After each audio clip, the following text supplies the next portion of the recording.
All right, now to new possible roadblocks in Donald Trump's push to turn the Justice Department into his own personal law firm. This week, Trump announced his plans to nominate acting Attorney General Todd Blanche as the nation's chief law enforcement officer.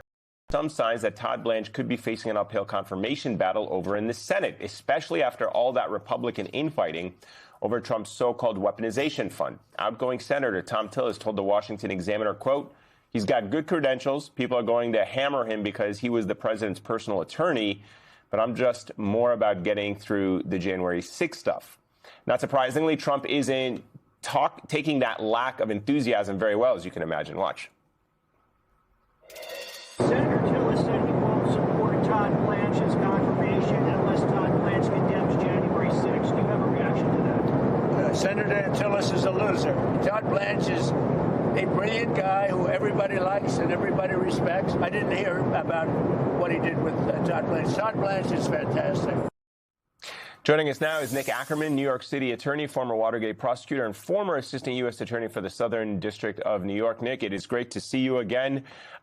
Let's start with this attempt from Donald Trump, a brazen attempt, some would say, of politicizing the government by nominating his personal attorney. What do you make of it? Oh, I think this is what's been going on all along. I mean, Todd Blanche was the acting attorney general, but when you came right down to it, his job at the Department of Justice since the beginning has been to defend Donald Trump, whether it's the Epstein files, whether it's this lawsuit with the IRS, where he's come up with this agreement that basically provides Donald Trump with lots of money, immunity civilly and criminally.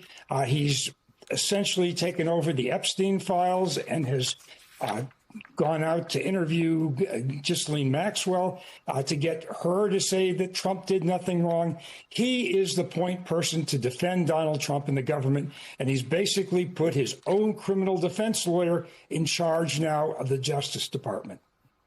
Nick, you mentioned that immunity agreement with the IRS, which is not touched at all, as far as we know, with the DOJ's sort of walk back, really compliance with a court order on the $1.8 billion anti-weaponization fund. And while we have heard some Republican lawmakers criticize the anti-weaponization fund, they've been completely mum on this IRS immunity deal, which, as I understand it, either protects Donald Trump and his family from any sort of audits for tax returns filed in the past, but maybe also in the future. I don't really know. Oh, it's a lot more than that. It's a lot more than that. Yeah, so that's my question to you. Like, why is there not any fuss about this blatant, what I view as blatant corruption?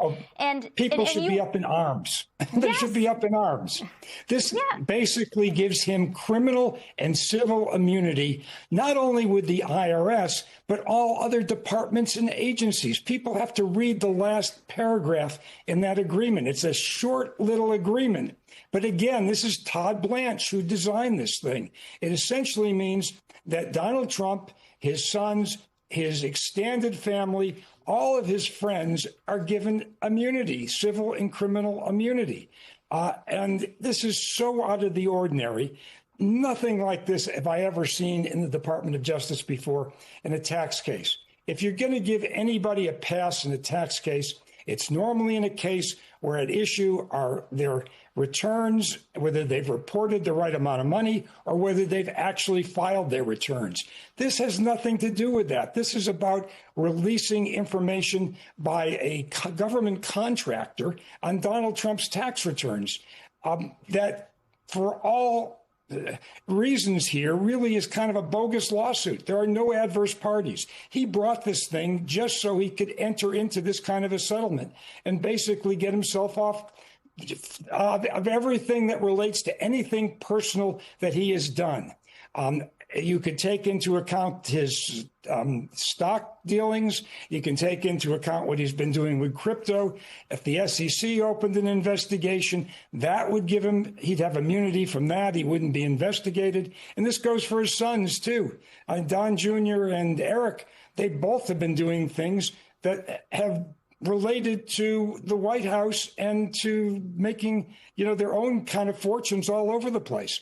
I mean, Don Jr., for one, has this investment in Vulcan that he's a partner in. And lo and behold, after he became a partner, Peter Navarro, who's in charge of development at the White House, winds up getting some $600 million invested into this fund, this company that Don Jr. is involved in, that is doing rare earth magnets. Now, I don't know what happened there, but this even precludes an investigation into that. I mean, that is how broad this agreement is. And what you're seeing Donald Trump do now is he's trying to get everybody to focus on the other one, the slush fund practice. He's trying to get everybody to focus on that so that he essentially has contradicted his own attorney general nominee by saying it's a beautiful thing and it may not be all over at this point. Yep. Well, Nick, you're sticking with us for a bit.